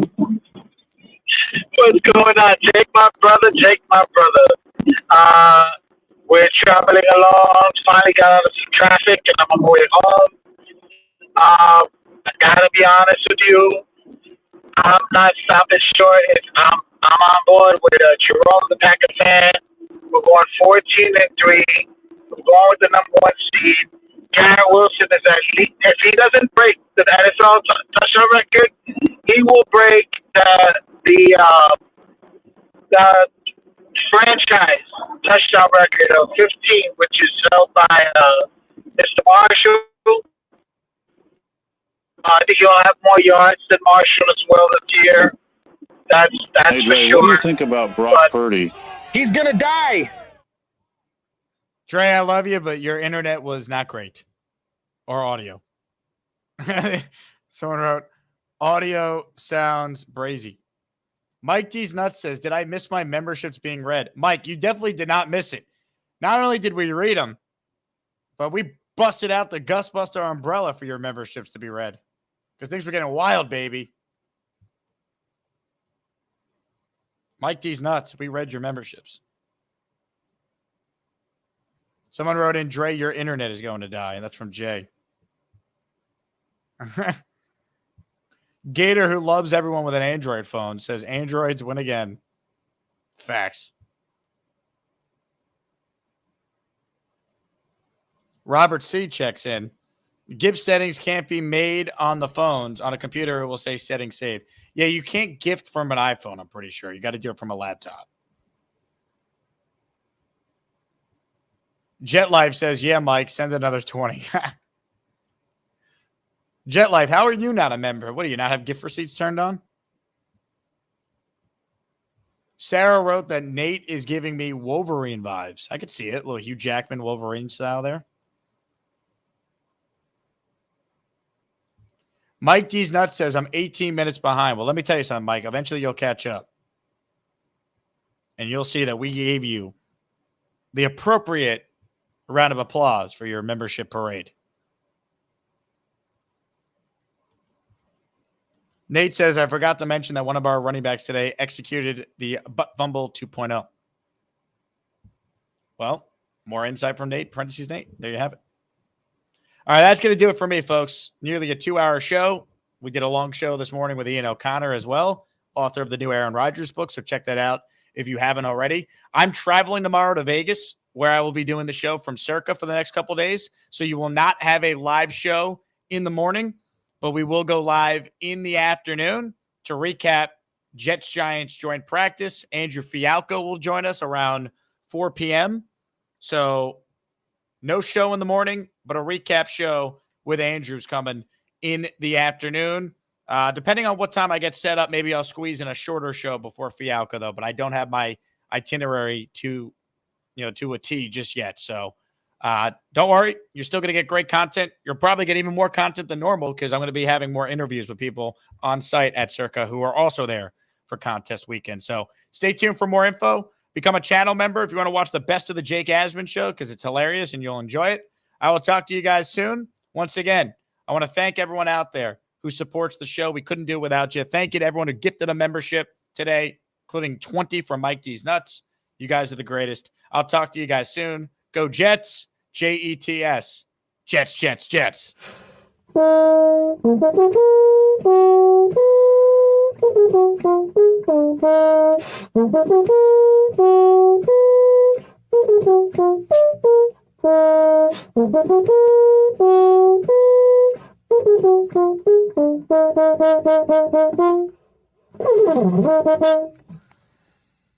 Let's go, baby.